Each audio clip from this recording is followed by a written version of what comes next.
forged on the gridiron in September. Perfected in the magic of March. For the fans who love the crunch of the pads, prefer a dunk, and expect nothing but the best. It's Bigger Ten. Here's Steve Deace. And greetings. Welcome to the debut episode of Bigger Ten. I am Steve Deace. Thanks for tuning in here today. This week on YouTube, iTunes, all the various podcasting platforms.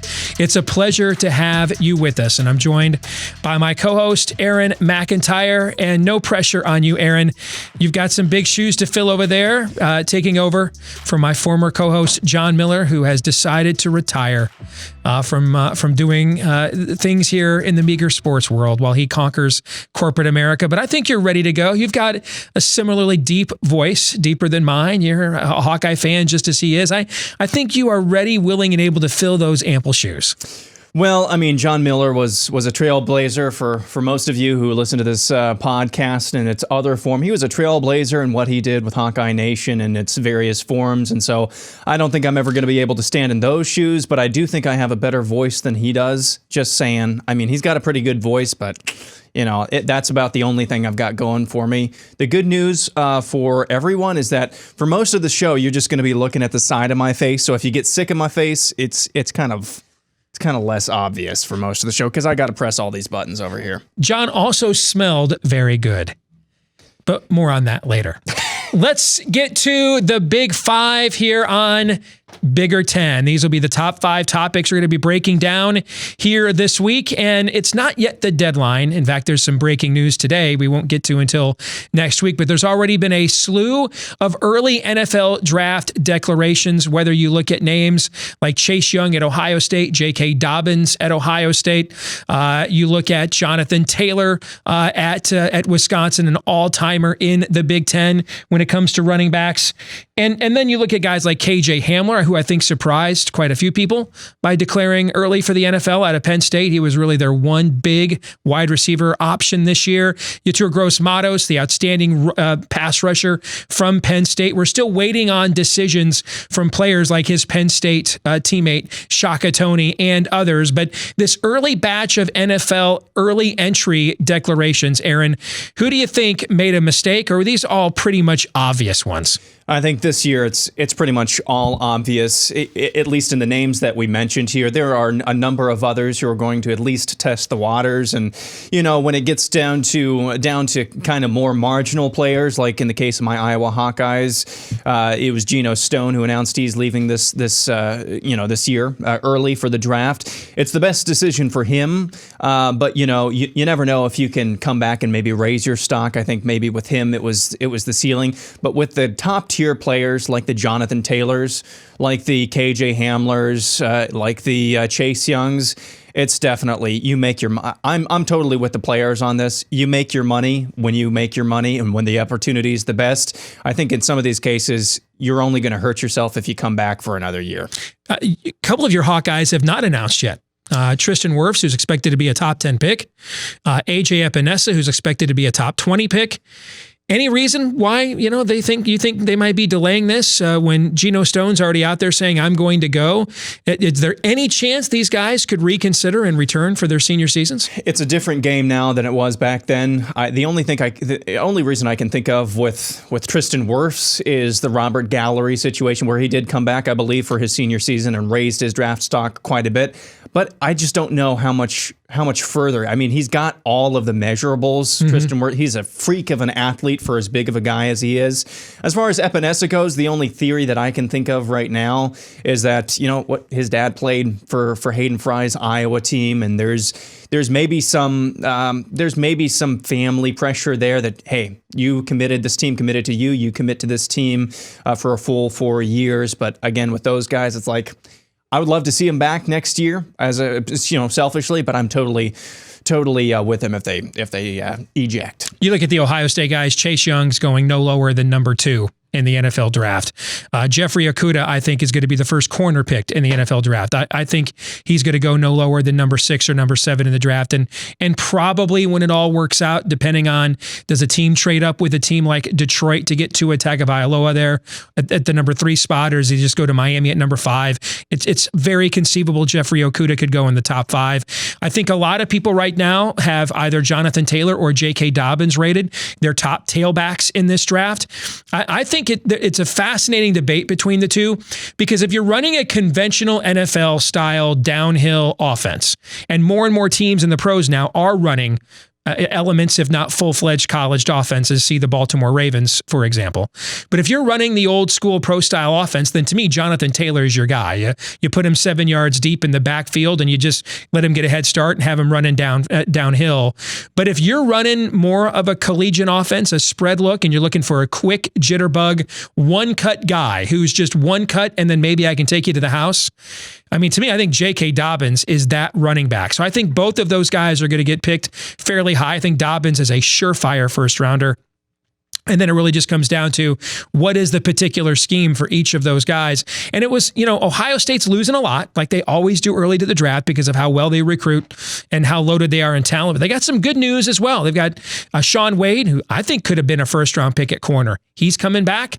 So I think right away, you look at a guy like that he's probably the best cornerback returning in the Big Ten next season. A couple of offensive linemen could have gone early, chose to come back. So all in all, Ohio State lost all of the guys they expected to lose, but the guys they were kind of like iffy and could we get them back? Are they questionable? They got all of those guys to return. So Buckeyes, again, look to be as loaded as anybody in the Big Ten. And a couple of interesting decisions out of Michigan where you've got Cesar Ruiz, who is battling the young man out of Wisconsin to be considered, one of the top 2 or 3 centers in the draft, although he's not considered to be a top pick. He's a guy that elected to come out early, and Donovan Peoples-Jones coming out early for Michigan as well. And he was their number 3 receiver this year, was probably going to be their number 3 receiver next year. It is a loaded wide receiver draft. And no one would have said this 3 years ago. Donovan Peoples-Jones was the number 1 wide receiver prospect in the country, according to Rivals.com. I think it's possible Quintez Cephas at Wisconsin could get picked ahead of him in the draft. And no one, well, first of all, we weren't sure Quintez Cephas was going to stay out of the poke, facing the sexual assault charge. But just based on their recruiting profiles and everything else, no one would have thought that a few years ago. But I think it's very possible that Cephas gets picked ahead of Donovan Peoples-Jones. Let's go to basketball. Topic number 2. And I laid this out earlier this week at Wolverine Digest, getting ready for full-on Big Ten play. We have that week in December that's kind of cool where we get a preview of Big Ten basketball. But now that we're here into January, it's full bore Big Ten action. And 12 of the league's 14 teams are rated in the top 51 today of the NCAA's net rankings. If you're wondering what those are, they're really the only rankings that matter. It's what the NCAA selection committee uses to select and seed the tournament. And today, as we're taping this on January the 8th for our debut episode, 12 of the Big Ten's 14 teams are in the top 51, which is right around where you need to be to get an at-large bid to the NCAA tournament. So, I mean, what are home teams now, Aaron, 22-3? Yeah. In the Big Ten, your Hawkeyes taking it on the chin in Nebraska last night, who beat Big Ten co-champion Purdue earlier in the week. In fact, let me ask you a quick question about them before we get to my predictions. Sure. The Ken Palm's got Iowa as a top 25 team. They were in the AP's top 25 last week. The net rankings, though, only have Iowa 47th. And this is a team that had a fairly good non-conference performance. Are you kind of surprised they're not getting respected more in that metric? It's a little bit surprising, yes. Right now, the net rankings I still think have San Diego State in the top 5 or something like that as well. They might still be number 1. Yeah. So I think it actually takes a little while to calibrate those things. I put more faith in Ken Palm at this point than I do net rankings. But you are correct; they are the only thing net rankings. That's the only thing that matters right now. So it's a little bit surprising, but I think I think if your team right now is way different than where you think they should be in the net rankings, just give it a little bit more time, and I think things will eventually shake out the way perception actually is. Purdue, by the way, is 30 spots lower in the net rankings today than they are in Ken Palm's analytics. 30 spots. That's a discrepancy. Well, let's fast forward to March 8th, the final day of the Big Ten basketball schedule.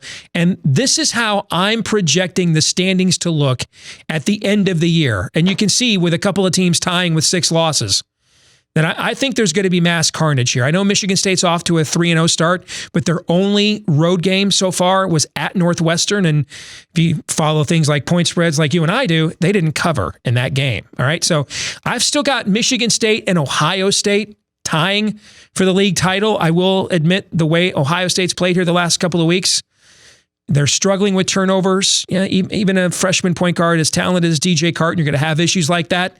So you can see, though, with Maryland only 1 game behind, that's really a flip of a coin. I've got Michigan finishing 4th at 12-8, 8 losses, finishing 4th in this league. Purdue at 11-9. Illinois, Penn State, Wisconsin tied at going 10-10. Iowa at 9-11. Indiana, Minnesota, and Rutgers at 8-12. I'm going to just say it right now before you get a chance to. I'm going to be wrong about Rutgers. I mean, they're off to their best start. Rutgers, off to its best start since it went to the Final Four in 1976. Aaron, what were you doing in 1976? I was minus, I think, almost 20 years old. Minus 17 years old. Yeah, I was still eating paste, so don't feel bad. But yes, kids, Rutgers made it to a Final Four back in 1976, and it's off to its best start since then. So when you take a look at my projections for how I think the Big Ten basketball schedule is going to finish this year, what do you take the most umbrage with? What do you think is maybe the most right on? Yeah, so I think the most right on play right now is probably Maryland, because I do believe that Michigan State and Ohio State are in a separate class. And I know Ohio State's now lost three in a row as we tape this, but I think they are going to come on strong towards the end, and I could totally see that tie happening. I think Maryland is just it. They're right where they need to be. Really, I think they are not good enough to be the best, but not bad enough to drop below 4th place. I actually think that Illinois actually has the capability of maybe getting a win or 2 above where you have them right now. I could say perhaps the same thing about Nebraska if they come together, because they can put up some points sometimes, when they're not missing 50% of their free throws or whatever it is. Other than that, though, you mentioned Rutgers. Yeah, already. I'm going to be wrong about Rutgers. They're going to be an NCAA tournament team. Yeah, I think one sneaky team, though, as much as I hate this, is actually Wisconsin. Undefeated since Micah Potter was eligible. They haven't lost. They are sneaky. They are sneaky good, I think, this year. They could sneak up on some teams. They already did that with Ohio State just last week. So I think Wisconsin could be sneaky good and could extend maybe by a couple of games over what you have them at 10-10. So when you look at Wisconsin, and one of the things when I did these projections last week is I went and looked at Ken Palm's luck factor. Have you ever looked at that before? I have, yeah. And what I like about it is it's literally a luck factor. That's why it's called that, folks. And and he takes into account how many points you scored or gave up based off of, offensive rebounds, shooting percentages. In other words, how many points did you score and give up that the analytics say you should not have? And because here's why that matters, because you're going to get either regression to the mean or progression to the mean, meaning that if your luck factor's in the 300s, by the time the season ends, it's going to balance itself out. And if your luck factor's in the top 100, well, by the time the season ends, that's going to balance out as well. Do you know which team, the 2 teams whose luck factor was the most negative so far, meaning that they're due for a bounce back? Wisconsin was one, and Purdue was the other. Now, really? Now I am confounded by Wisconsin because, Micah Potter's a nice presence for them. He's certainly no Ethan Happ. They don't have a go get me a bucket at the end of the shot clock guy. Right? They don't have that player. They don't have a real, slasher to the basket. But, when they score 70 points this season, they're undefeated. I mentioned they haven't lost since Potter was eligible. That includes a very impressive non-conference road win at Tennessee. And then they've got one of the only 3 conference victories on the road, and it's at Ohio State. So you're right. That's a team to watch out for. And you mentioned Illinois. They're the Forrest Gump here, man. I mean, they are a box of chocolates on a given night. Who knows? I mean, I've been hearing people predict that they're going to be the cream of the crop for my entire life. I mean, it just seems like this is they're always the team that next year they're going to be the best team, right? Yeah. But if you look at their season so far this year, they looked like a Final Four team against my Wolverines. They got destroyed by Miami of Florida, who might finish 10th in the ACC. They lost badly to Missouri, who might finish 10th in the SEC. Yeah, I mean, they're just a weird. They should have won a game at Maryland earlier this year. They just gave it away. They play Wisconsin tonight as we're taping this for this week. You want to talk about two programs that could not be different. Like, what Wisconsin's going to give you every night, every season, regardless of what the personnel is. They're the same program every year. It's just a matter of whether you can hold them under 70 points. If you can hold them under 70 points, you're going to beat them. If they score 70 points, they're going to beat you. On a given night, I have no idea what Illinois basketball is. And here's the thing, I don't think they know. I mean, they look like a different team every single night. So I could see them literally tying for the league championship, getting hot at the end of the year and winning like 10 in a row. Yep. And then I could see them getting bounced out of the first round of the NIT. It's that weird of a team. Let's get to the topic number 3 on our Big 5 here this week on Bigger 10. And you take a look at the legacy of Jim Delany. Moving on, as of January 1st, that was his last day on the job as commissioner here in the Big Ten. Kevin Warren from the Minnesota Vikings in the NFL. He is now the new commissioner. We'll talk more about him later in the year, though. But for right now, the legacy of Jim Delany. And if I could make this simple, and I certainly haven't agreed with everything that he's done, but the greatest thing I can say about Jim Delany, Aaron, is that everything he did, even when he was wrong, was from the premise of go big or go home. And so, me, I respect that. Okay. Sure. Yep. That he didn't try to do anything half rear-ended. I mean, he tried, he was either interested in going big or going home. Here's the other thing I'll say about Jim Delany. Whether it's the way you watch games on TV nowadays, whether it's instant replay in college football, whether it's the fact we have a playoff, everything you see in college sports today, particularly football and men's basketball, other than the advent of the 60-14 tournament, that all happened before he took over in the Big Ten. I think that was back in 1989. Everything else, though, that you see, particularly in college football, that we take for granted today, he has his fingerprints on all of it. I think he's the most influential figure in college sports in the last 40 some odd years. Agreed. I don't think there's any question about that, and especially the part about the way you watch college football on your television now.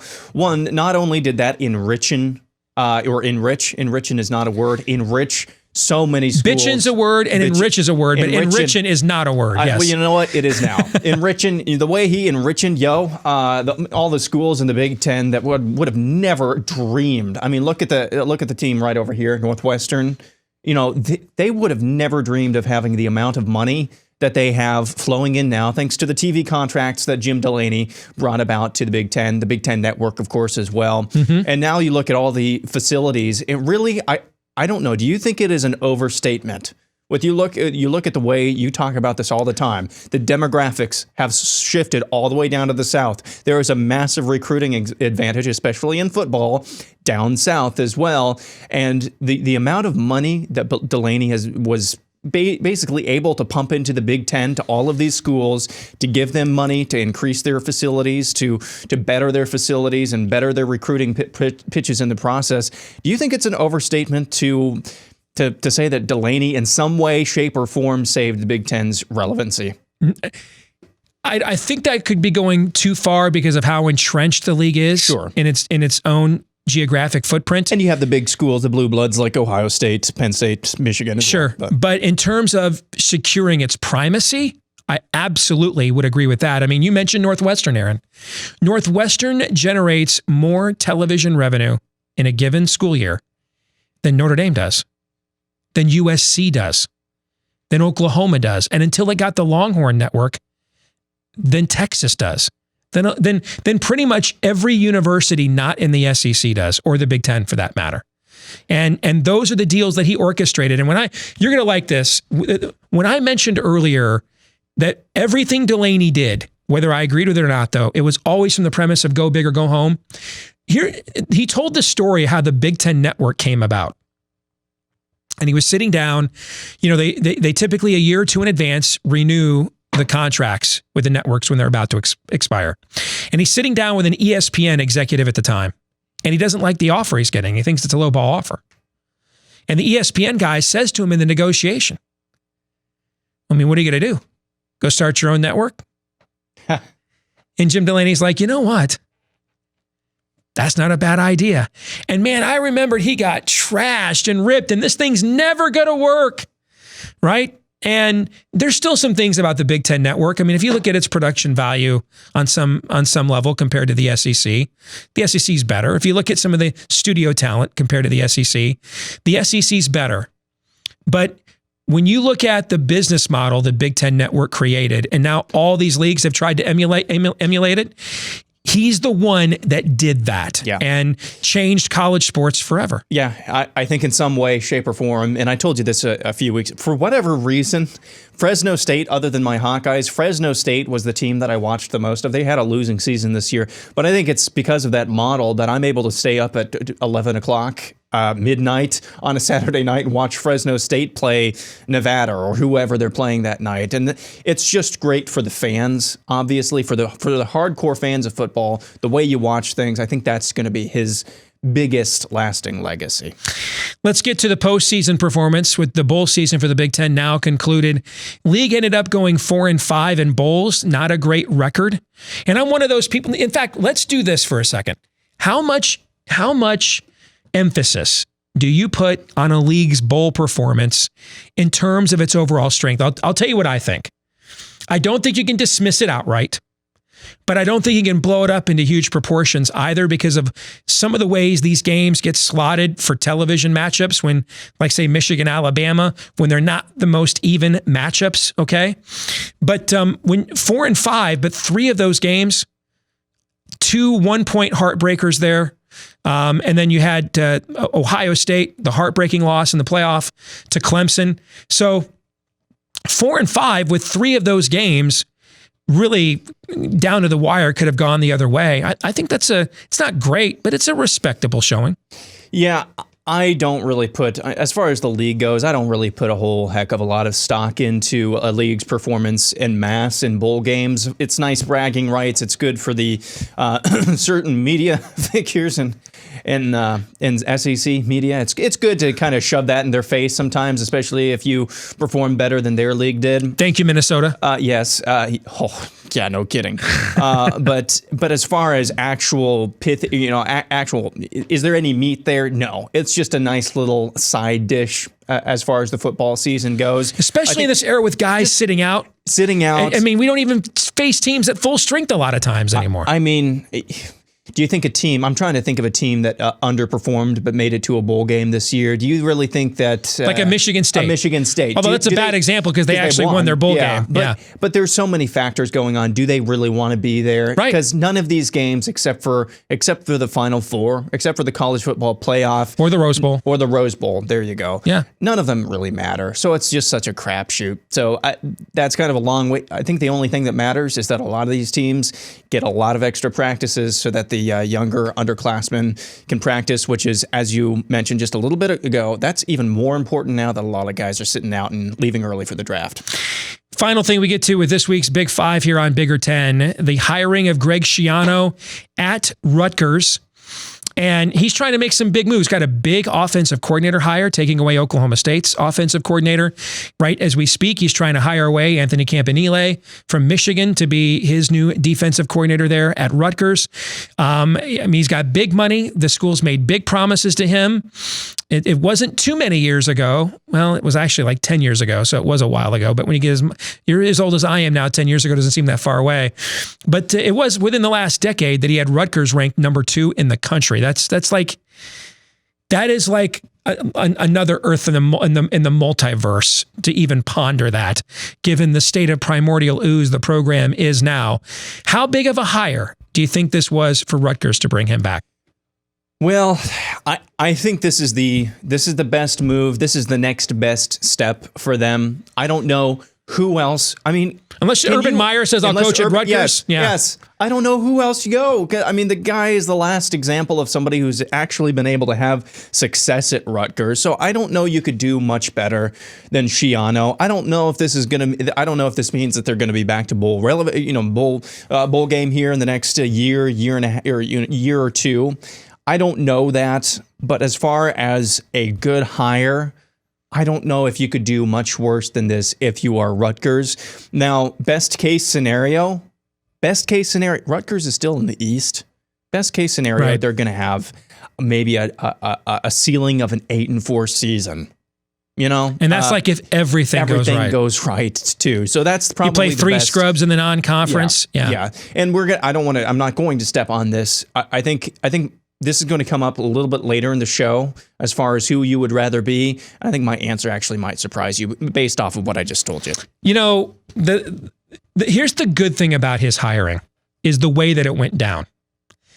Because if he left New England as I think he was their co-defensive coordinator or something.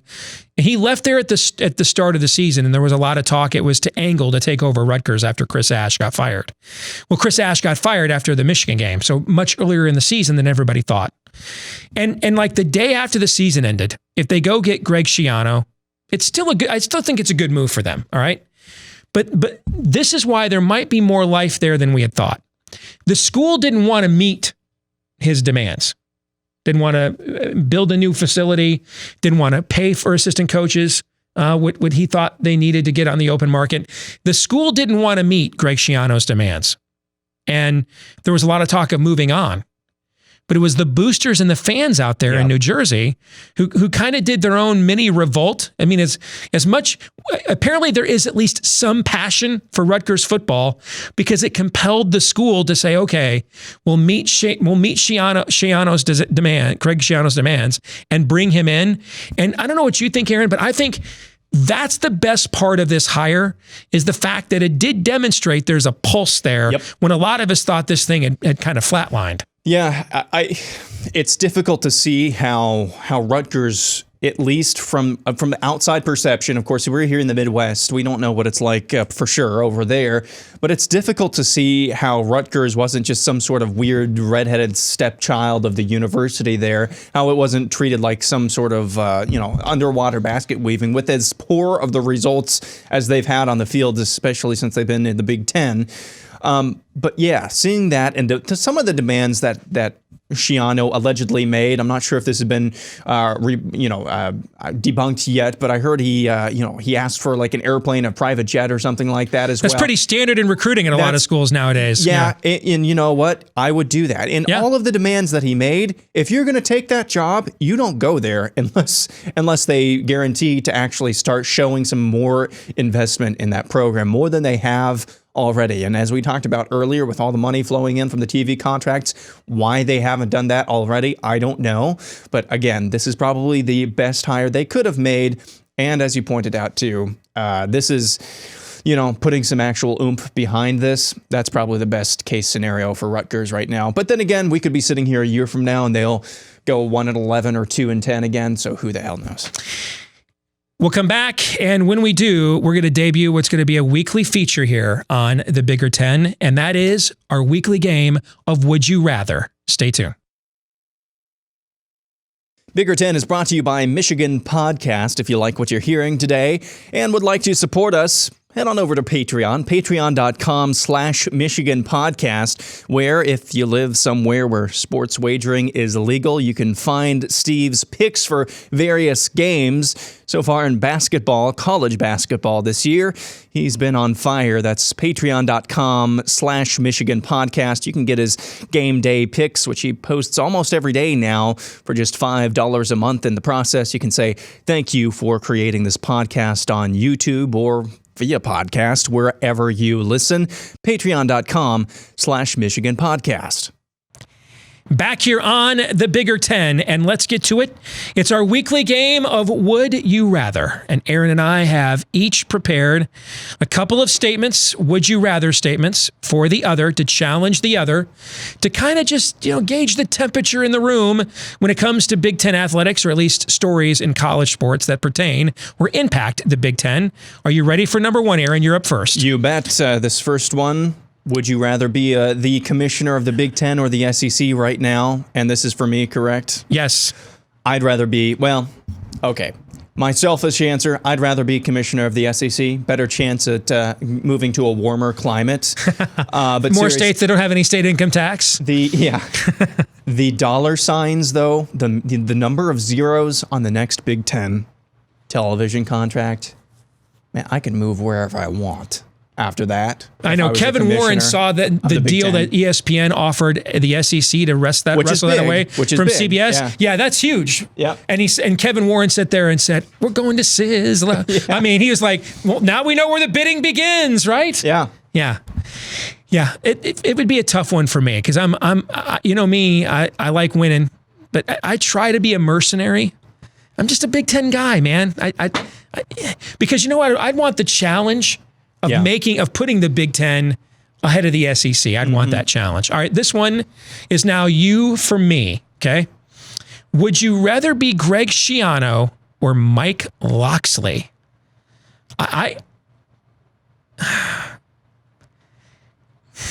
Well, you know what?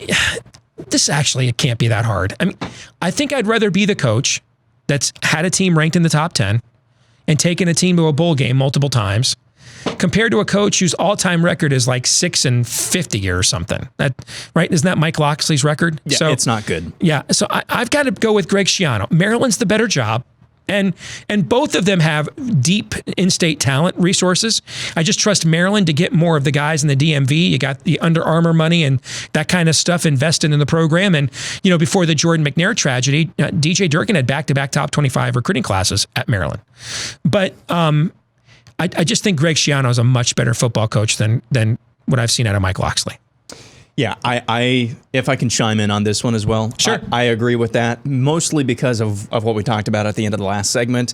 I mean, Greg Schiano basically runs that athletics department for right now. Right now he does. And if he produces, then he basically will run that thing into. I don't know. Steve Peichel has a few more nights like he's had recently. That's true. He might have a voice in some things over there in Piscataway. He's doing all right. This one's from you for me. Would you rather be Matt Painter or Juwan Howard? Which coach do you think has the team that will break out of its slow start in Big Ten play? This one's really difficult because of Michigan's injuries right now and some of the injury issues that they're facing. Isaiah Livers in particular. Yeah, Isaiah Livers. I still think, though, it is. I think it's Michigan already.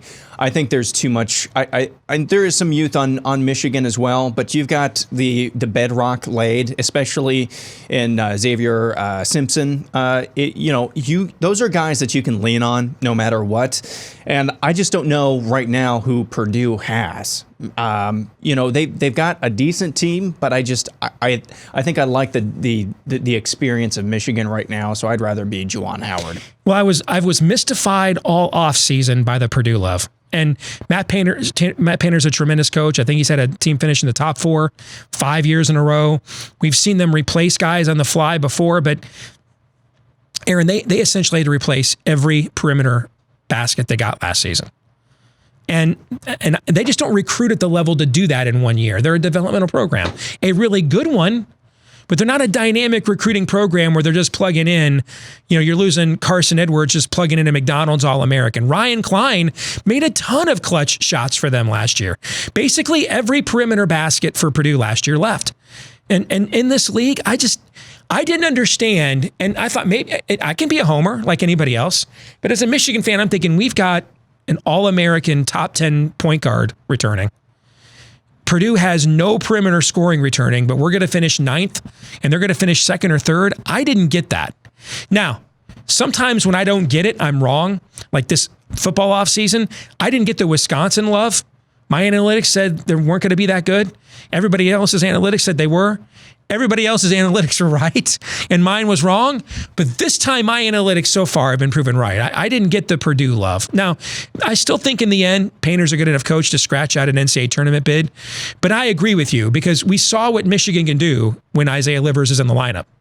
And they're still the only team that's given number one Gonzaga its only loss. So that's something to keep in mind as well. All right, this last one is for me. Would you rather be blown out in a bowl game or lose by 1 point like two Big Ten teams did?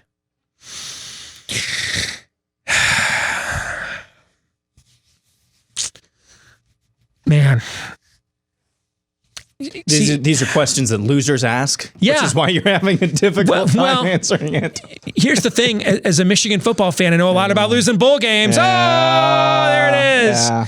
All right. Hey, listen, I learned as a youngster, bust on yourself before the other guy gets to, okay? Because I'm sure this is why this question was asked of me. I know a thing or two. I mean, Rutgers has more bowl wins the last 20 years than Michigan. Now, part of that is because of our brand.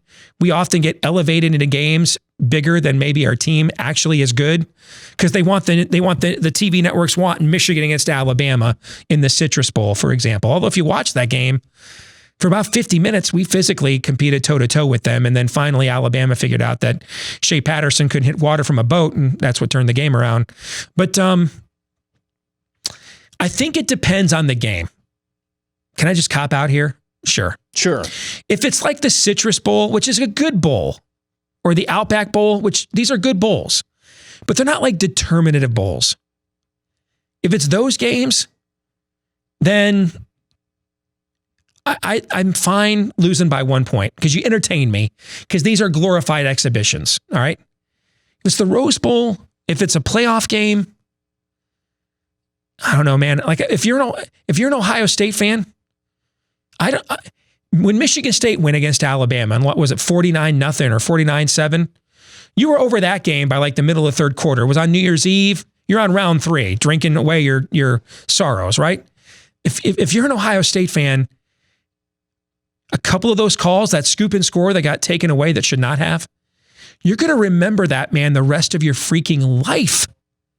So I think if it's a determinative bowl game, I'd rather, if we're going to lose, just put me out of my misery then so I can just move on with the rest of my life and not regret this for the next 20 years.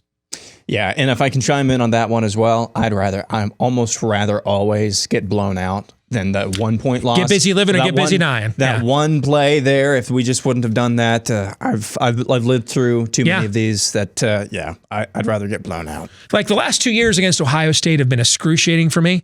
I'm also not second guessing myself. I'm still second guessing that 2016 game. I cannot go back and watch it.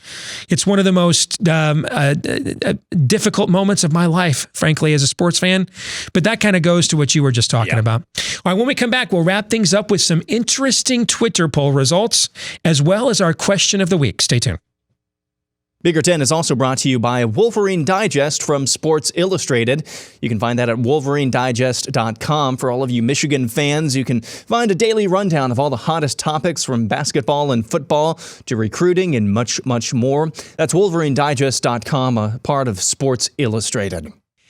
This week's Twitter poll, Aaron, look at these results. We asked the audience one of our Would You Rather questions. Who will have more success? Greg Schiano at Rutgers, Mike Locksley at Maryland. Greg Schiano, 74% to Mike Locksley, 25%. Are you surprised it's that one-sided? Not really, no. I think if Vegas were putting odds on this, it would be, Greg Schiano, who will have more success. Mm-hmm. It would be probably plus 500 or plus 400 for Mike Locksley, and then minus 200 or 300 for Greg Schiano, somewhere around there. Just because Schiano's proven that he can win where he is right now, Mike Locksley's not done that. So that these results don't really surprise me too much. Plus, if Greg Schiano, here's something else to consider. I mean, the Rutgers program is Chernobyled in this decade. If Greg Schiano gets them to consistently getting 6 or 7 wins, they're going to think that's very successful. Where at Maryland, they've kind of gone to some minor bowls, things of that nature.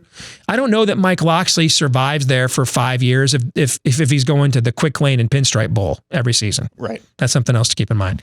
This week's question of the week as we close it out here on Bigger Ten. Brandon asks, if Luka Garza stays in school, could next season be the best shot Iowa has at making a Final Four run since early in the Dr. Tom era? Well, now you're going to the way back machine, long before Aaron was even born.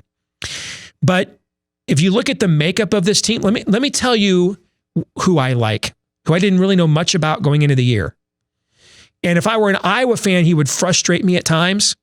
But as a fan of another team that's not emotionally invested in Iowa, I look at how Joe Toussaint probably frustrates you as a fan right now. And I think as a fan of another team, in a year from now, when he does those exact same things, but he knows what he's doing, he's not going to frustrate you. He's going to frustrate me. All right. So he has abnormal quickness in the backcourt for what the University of Iowa has, even when the team is good. Maybe if you get finally Jordan Bohannon back, fully healed from that hip, and you bring back a Luka Garza, and you look at CJ Frederick and Joe Wieskamp, yeah, I mean, I think it's at the very least, that is an easy preseason top 25 team in every single preseason magazine. At least that's the floor, I think. Yeah, I'm not trying to dunk on you here. Joe Toussaint right now, I'm not frustrated with him right now. I can't speak. I can only speak for myself. But, man, the attitude and the ball handling skills that dude has, and then especially defensively as well for a freshman, he's just got some juice out there. He's got Iowa has lacked in the backcourt. As Michigan fans, we call it he's got some dog in him. Yeah. And when I say he frustrates you, he forces himself into the action too much at times. Oh, sure. Yep. Okay. Mm-hmm. But again, recognizing his youth, a year from now, when he's more under control and he knows what he's doing and he knows how to temper that dog, he provides something at that position Iowa basketball's really not had a lot of since early in the Dr. Tom era, when you had guys like B.J. Armstrong back there. I'm not saying he's going to be like that, but he provides an athleticism and an edge that just has been lacking in the Iowa program. So I think that's an interesting observation from Brandon. And then it's always relative to who else everybody has coming back. But at the very least, and I think Luka Garza will be back. I really am impressed with what he's done with his game. Athletically, though, I don't know who he guards in the pros. He would be wise to return to school, in my view. And so to me, at the floor is that's a top 25 team. Well, that's our very first edition of Bigger Ten. Hope you enjoyed it. Thanks for tuning in. Make sure you like and subscribe on YouTube, all the various podcast platforms that you can ask us or you can access us from as well. If you enjoyed this, share this with any other Big Ten sports fans that you know, and we'll be back at it again next week right here on Bigger Ten.